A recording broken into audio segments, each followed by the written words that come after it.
Hey, good morning, everybody, and welcome to yet another edition in a long and illustrious line of Steve's Folk Radio shows here on WCSB 89.3 on your Cleveland FM dial. We're streaming across the universe at stevesfolk.com.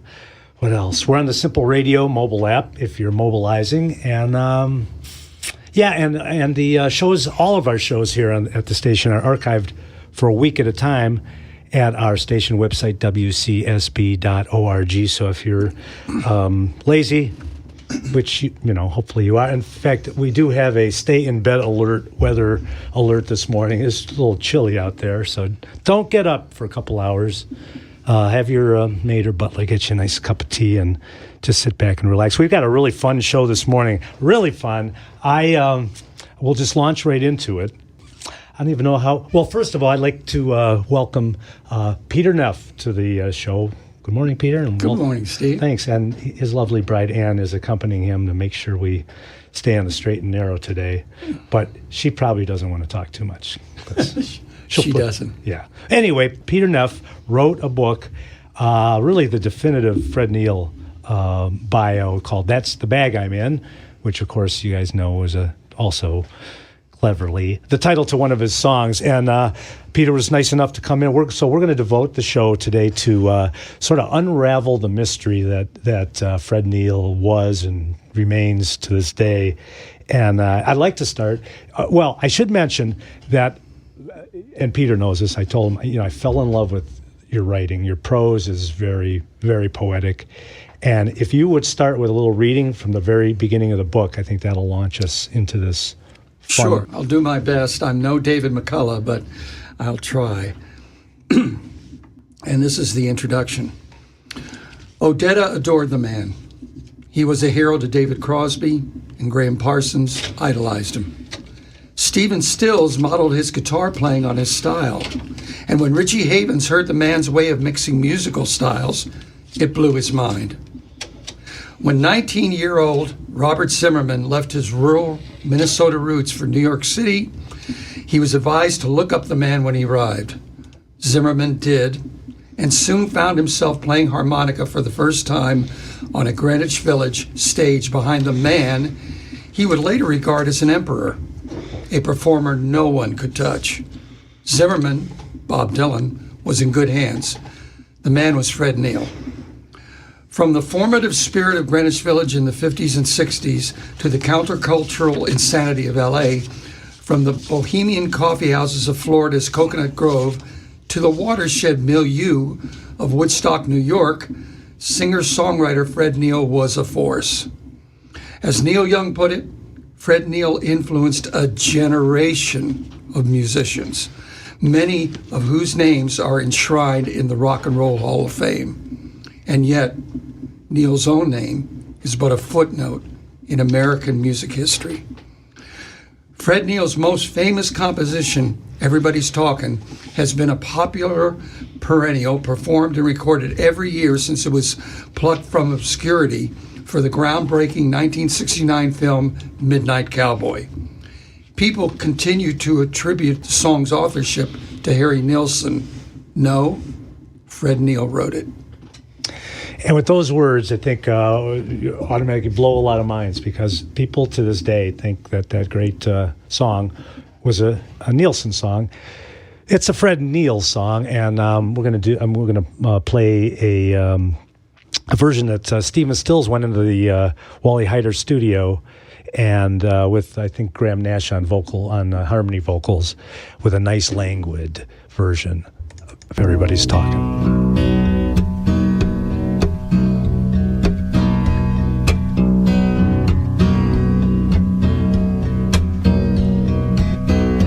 Everybody is talking at me. Can't hear a word they say. Only the echoes of my mind.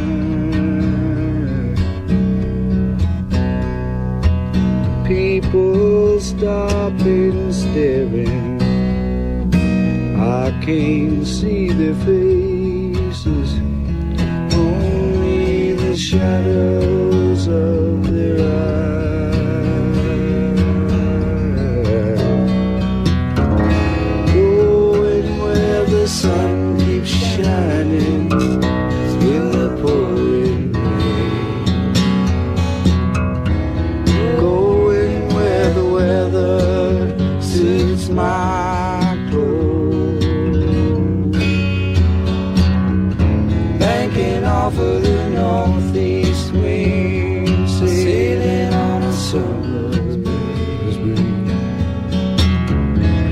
skipping over the ocean like a stone.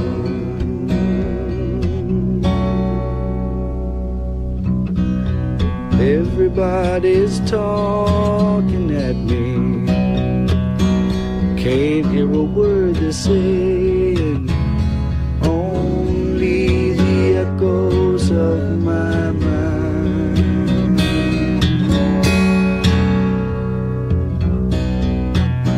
People stopping staring, I can't see their faces, only the shadows of their eyes.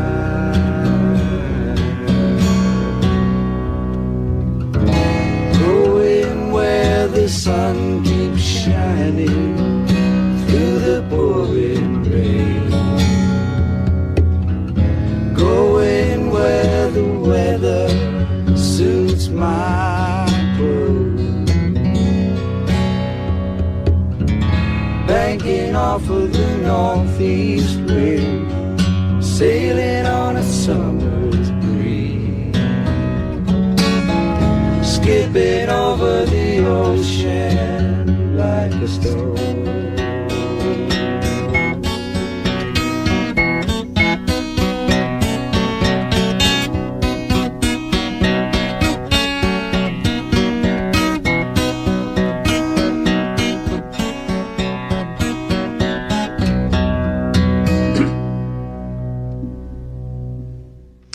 Everybody's Talking. Stephen Stills on lead vocals, Graham Nash on the harmony. Outtake from 1969. Of course, the Fred Neil Can't help song. when hearing that. It always reminds me of the story that Jay Callum told. Jay Callum played bass behind Fred, in Coconut Grove, New York, L.A. Actually, he was a roommate of David Crosby's, but David told him that they were going to call themselves Freddie's Children. And he said, no, use your last names. Yeah, and they did to their benefit. So starting off with the Fred Neil's life, and as you mentioned in the introduction, he's been an influence to everybody. I mean, everybody who's anybody, sooner or later you can wind back to some Fred Neil influence. But he's got a Cleveland connection. Well, he was born in Cleveland. Yeah. He was actually March 16th, 1936, and his house was at East 69th Street. And we drove past where it would have We been. did. It's a big parking lot. And he was born, Fred and I do have a connection too, a couple, because we were both born at St. Anne's. And then he became a West Sider for a little bit, didn't he? Yes, his family moved to Brook Park, and that was in 1940. I guess it was 6328 West 130th Street. Okay, so you drive by that all the time. All right, so Fred grows up, goes to St. Petersburg, grows up, and for a while, musically speaking, Fred was living two parallel but separate lives. You know, the Brill Building life and then the village life. So if we we're jumping way ahead, but well, I'm just mentioning that, but we want to talk about his first recordings. he did a show in St. Pete at the pier there, the $1 Million Pier, and the next day in the paper they said Fred Neil stopped traffic. That found its way up to New York to Fred Strauss, who was a manager for the Four Lads and the Crew Cuts and Shaboom Shaboom. And, of course, they were all looking for the latest, greatest thing, and they brought Fred up, signed him, and in 3 months he was recording in Chicago, and he did his first single with a trio. And he does play guitar on it, and it's very much of its time. So his first recording is called You Ain't Treating Me Right. He's playing with a trio. The B-side is Don't Put the Blame on Me. This is the A-side.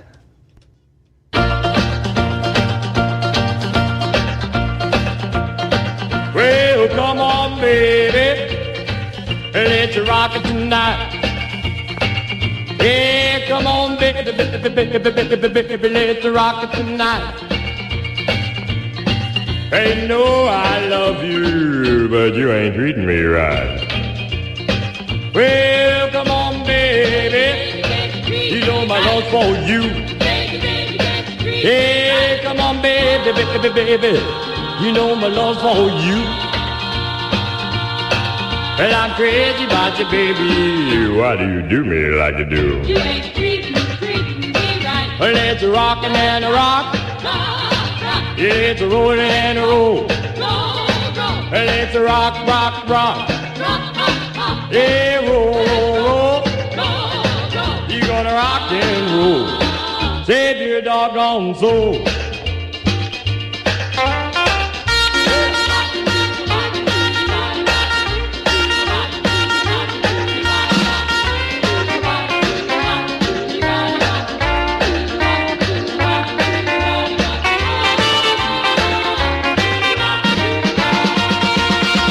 Well, come on, baby. You know my love for you. Hey, come on, baby, baby, know my love for you.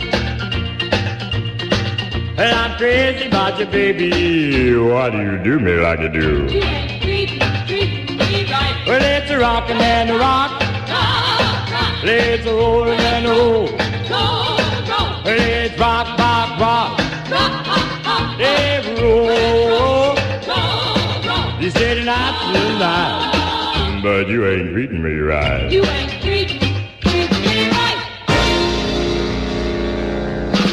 I love that ending.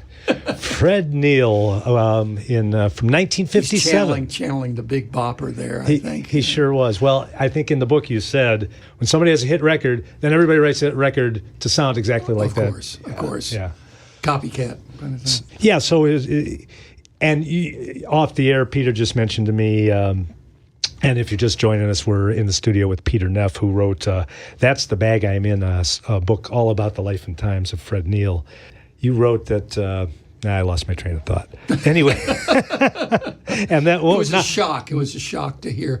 That's what how you sort of work. I've done that so many times, and so you just said you worked backwards. You knew about Fred's correct Village days and his folky sound, his 12-string, and then to hear this stuff is jarring. It is. It was jarring, and it took me a while to appreciate it, and now I realized what those other producers heard and saw. Here's a guy, a young kid, with a heck of a lot of talent, and with a voice that was incredible. I mean, and he really learned to mimic that style of music. He did 6 singles, but along with that, he got hired as a songwriter at the Brill Building. And that's where he learned how to craft a song.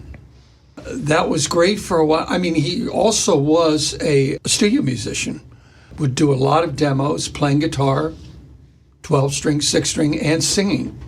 In the book, you start to talk about his songwriting and how his life starts to separate from the Brill Building and rockabilly days to the folky days. Mm-hmm. And I want to read a quick a little excerpt from the book to intro the song that you named the book after. It says, one time, Fred needed to pay his rent.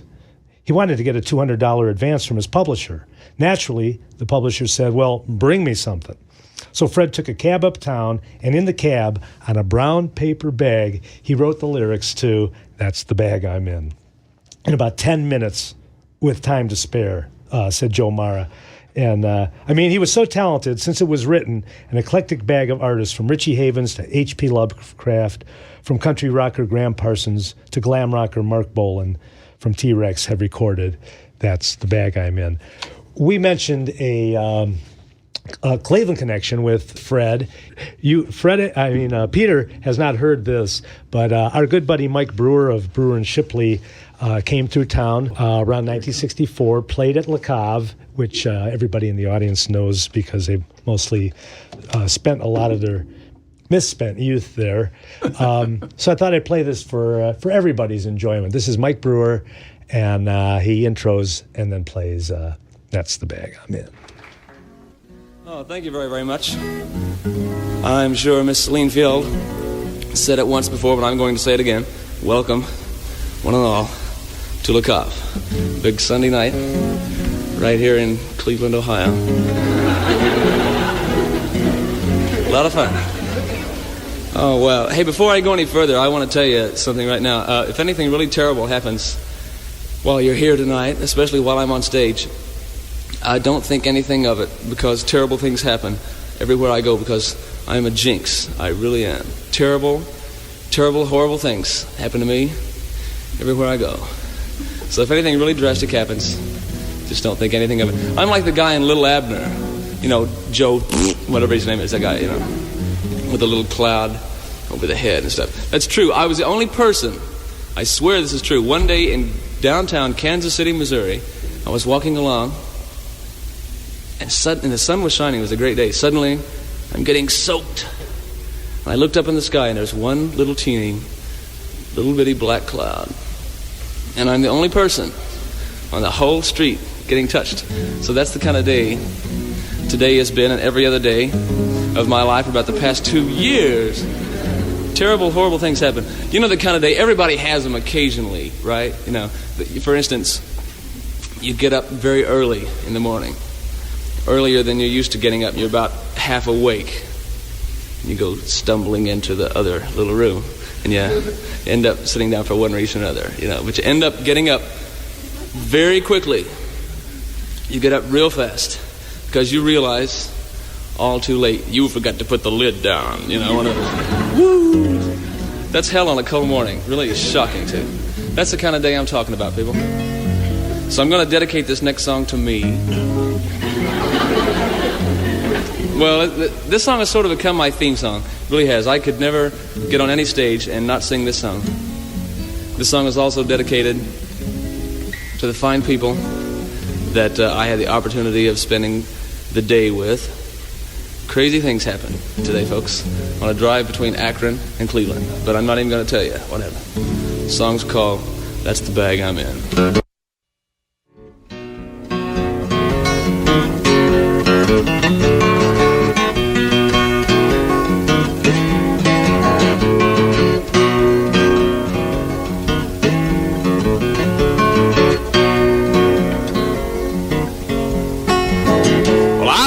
Fingers on the coffee pot. My toast was cold and my orange juice was hot. Well, I could start over, but I'd rather not. Same thing would happen again, 'cause that's the bag I'm in. I missed my connection and I'm late for work again. Well, I haven't seen the sunrise since I don't remember when. They'll probably drop the atom bomb the day my ship comes in. You know I just can't win, 'cause that's the bag I'm in.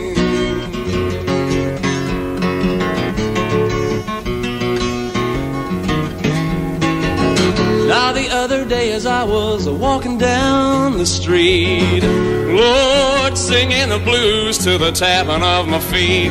You know, some old crank went out and called the cop on the beat. You know it happens every time.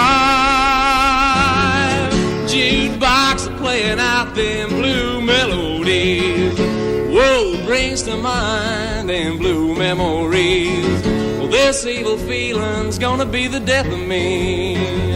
I'm going out of my mind every morning when I wake up. I burn my fingers on the coffee pot. My toast is cold and my orange juice is hot. I could start over, but I'd rather not. I said I should start over, but I'd better not. I could start over, but I'd rather not. Same thing would happen again, 'cause that's the bag I'm in. Whoa, that's the bag I'm in. That's the bag I'm in.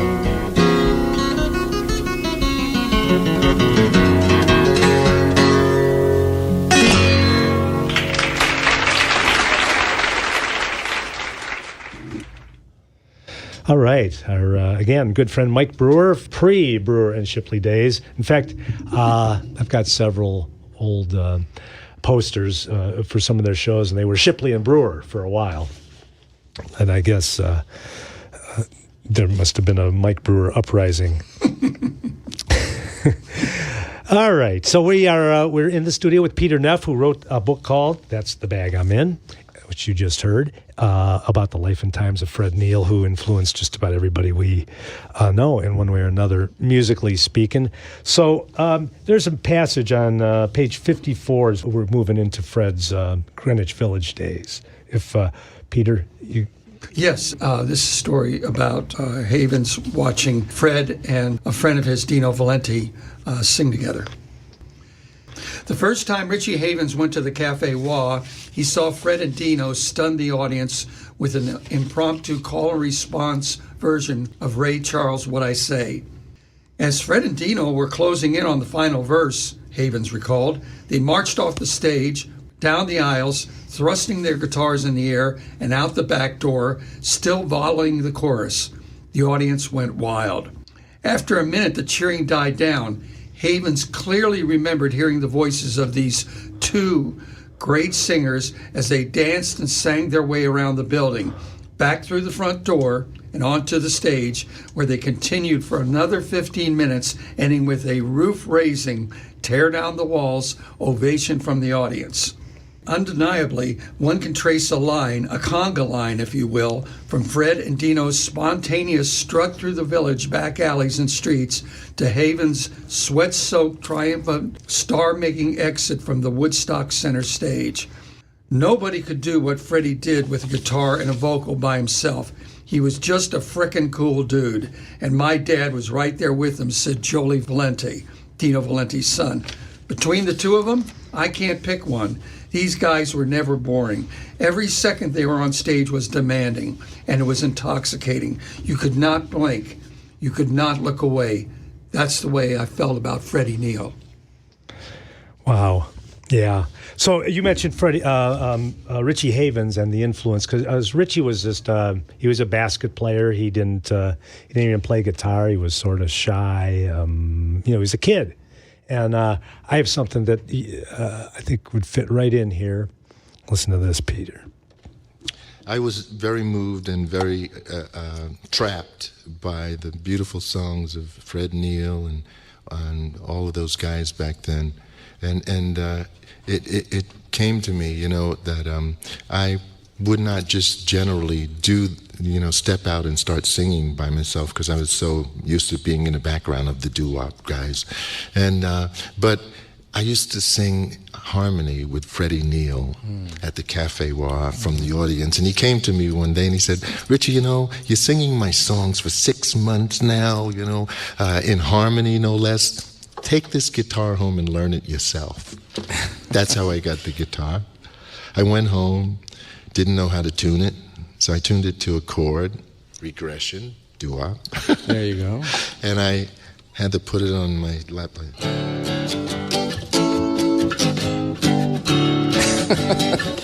can That's hear how it. I started out. A lot of people laughed, including me. No. But the songs were important. I actually learned all of them, to learn to play, to support all of them, and got my chance to, 3 days later, go back to the Cafe Wah and sing all of the 6 songs.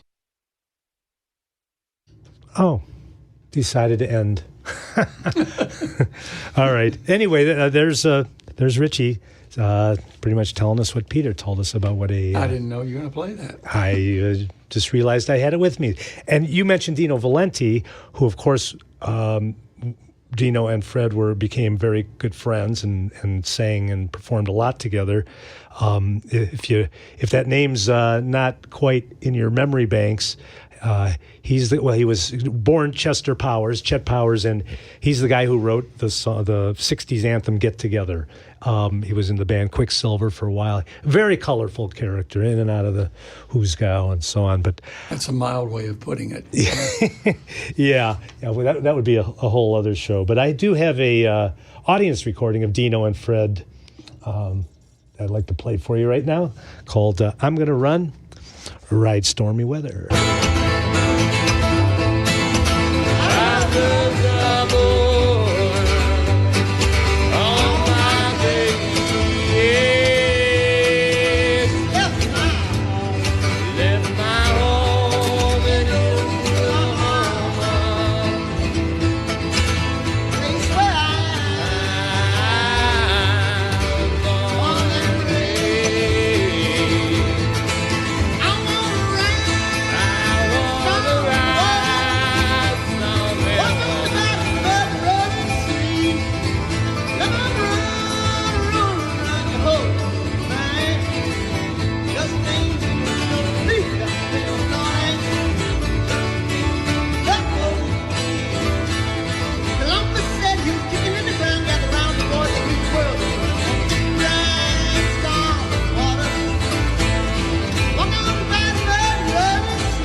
big enough for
And we're back. Yeah. Fred Neil with Dino Valenti co-singing that song. It's I thought that was a private recording, but evidently you think it's jamming in the studio somewhere. I think so. Yeah. So we're talking to Peter Neff, who wrote the definitive bio of Fred Neil called "That's the Bag I'm In." It's a great read. I'm telling you, I've already complimented you many times, but I'll say it again. Your prose is poetic. You densely pack a lot of information into this book, and yet it reads fast and easy. It's very accessible. Okay, so we're moving out of his songwriting phase and into his next phase of his life, but. There's a little story about a song he wrote. And a pretty big song. It was a B-side, but nonetheless, it rode the back of Crying by Roy Orbison. It was the flip side. It actually had a life in the southern states as a hit song, and that is Candyman, and that's been covered by so many people. I do want to mention that he co-wrote it with Beverly Ross, who was a known songwriter at the Brill Building, whose most famous song was Lollipop. Yeah, so like Peter says, it was the B-side of Crying. Crying became a big hit, so it rode up the charts with it, and put Freddie on the songwriting map, but not really, as John Sebastian said. No, because John Sebastian and Vince Martin really didn't know that he wrote that song. Fred that kept that close to the vest. He was not a name dropper, and he wasn't braggadocious, so he would let you know things only on his own terms and in the most private moments. He did not go around talking about who he knew and what he did.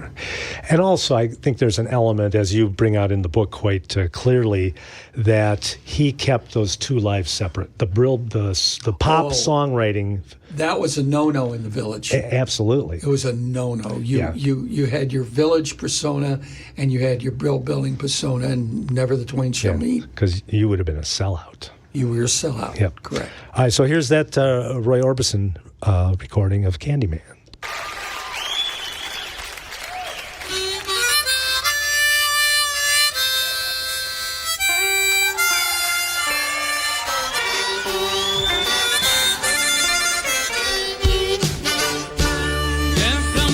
Baby, let me take you by the hand. Come on, sugar, let me take you by the hand. Come to me, let me be all your own. Candyman. Yeah, come on, baby. I love your honey loving way. Hey there, sweet thing. I love your honey loving way. Come to me, let me be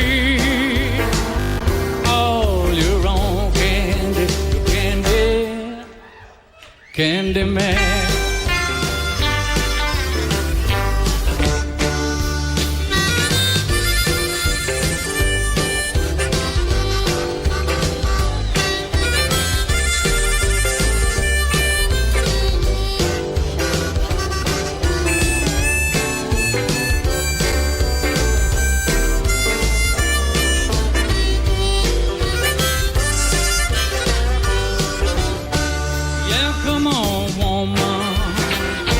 Treat you right, give you candy kisses every single night.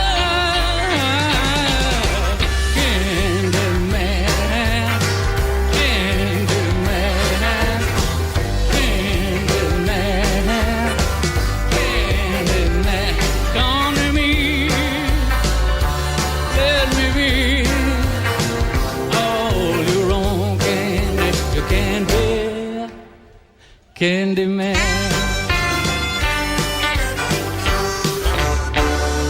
Well, candy, candy, candy. I've got a sweet, sweet tooth for you. Yeah, candy, candy, candy. I've got a sweet, sweet tooth for you.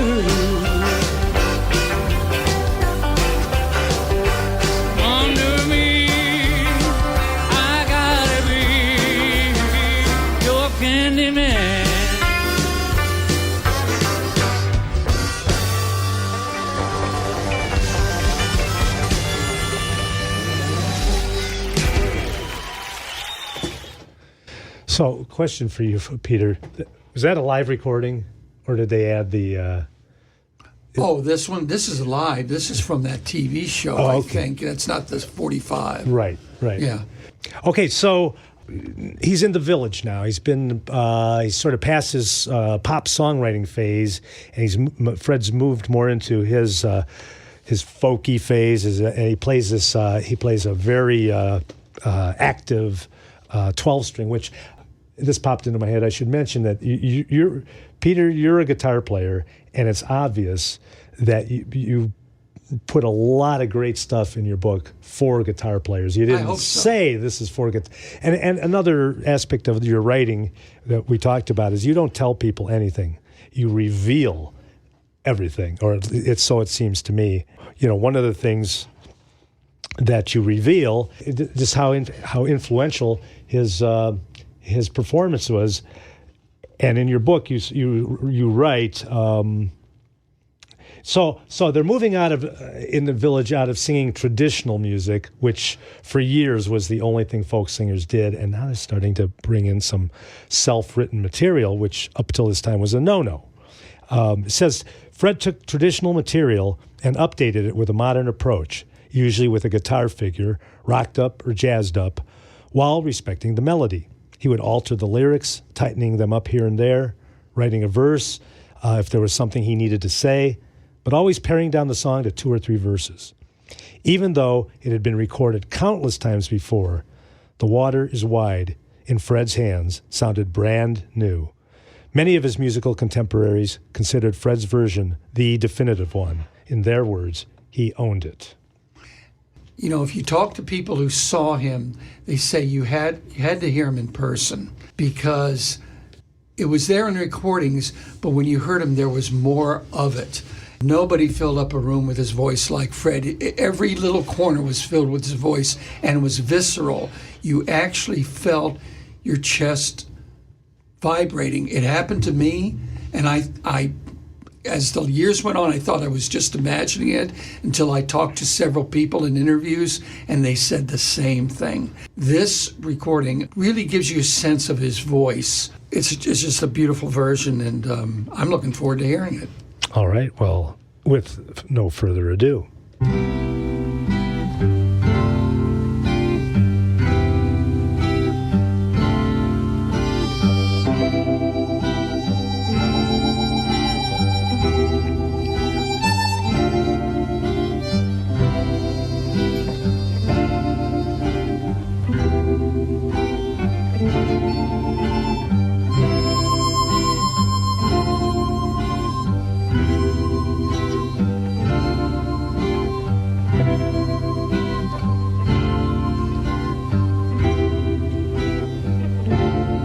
The water's wide,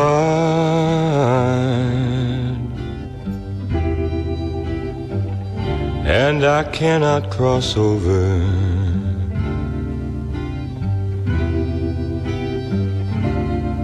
Nor do I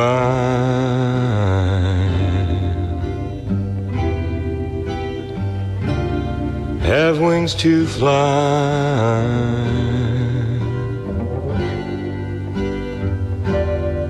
Build me a boat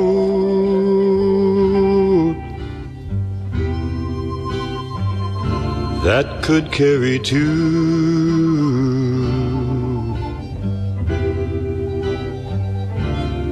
and both shall row.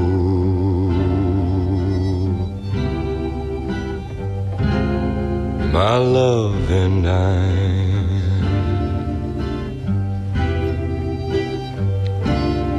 There is a ship,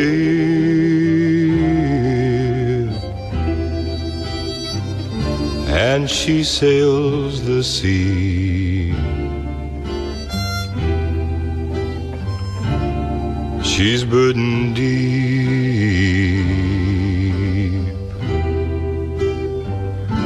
as deep can be.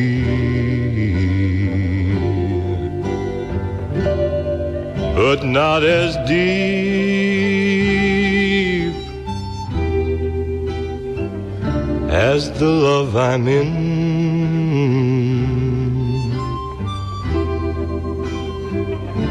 And I know not if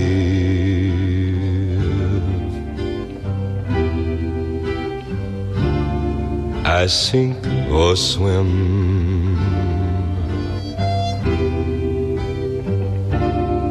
But love is gentle,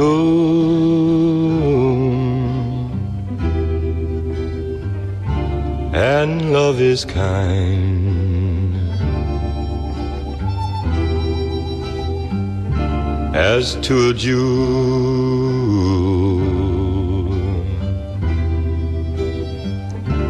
when first it's new.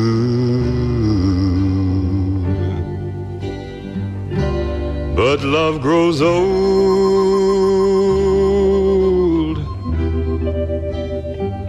and it fades with time,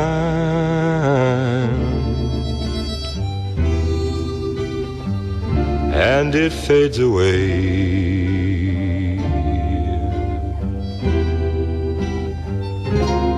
like morning dew.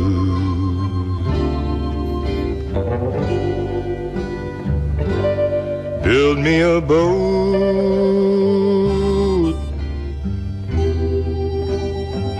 that could carry two,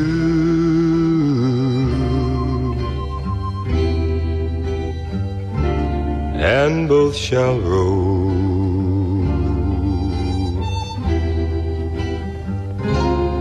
My love and I, my love and I, my love and I.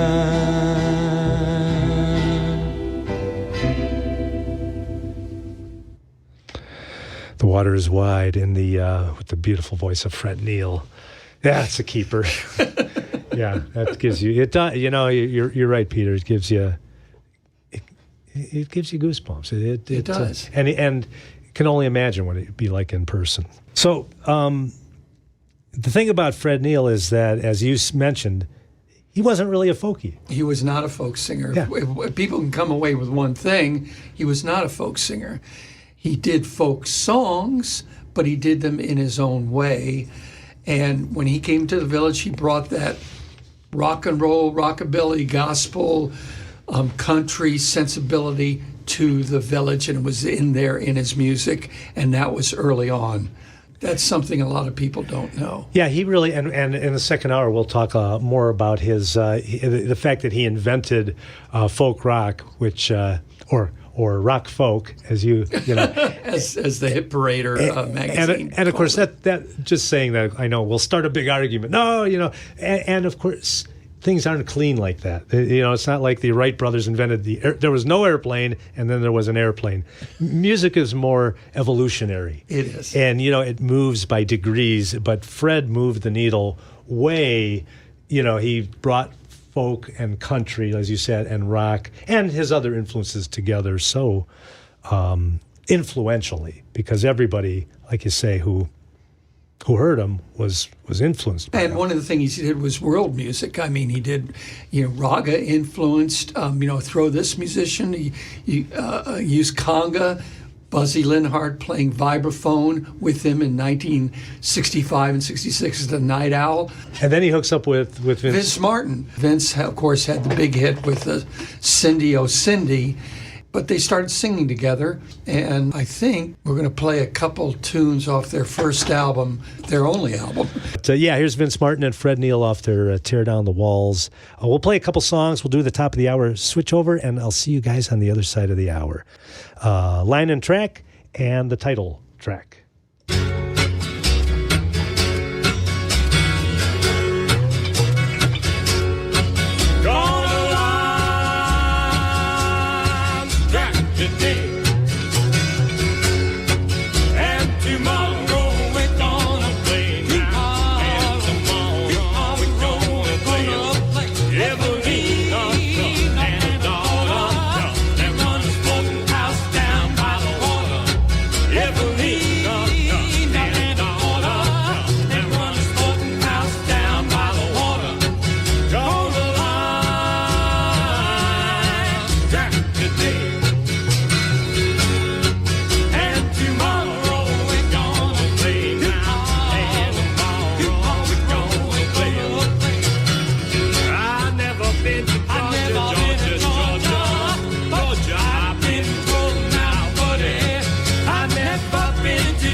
Listen to freedom sing it out. Tear down the wall. Can't you hear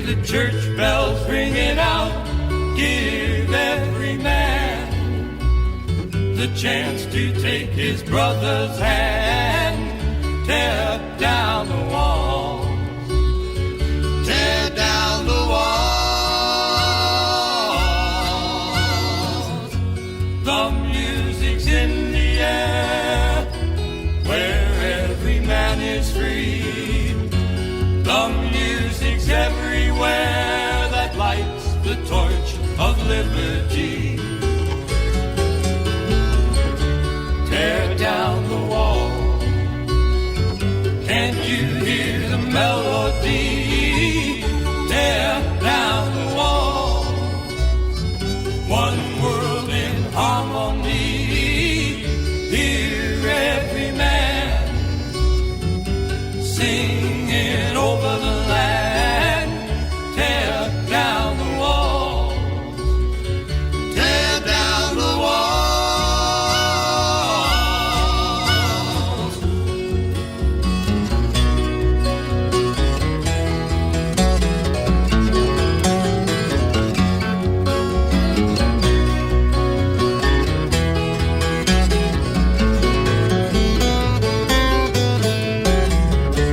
Tear down the wall. Can't you hear the melody? Tear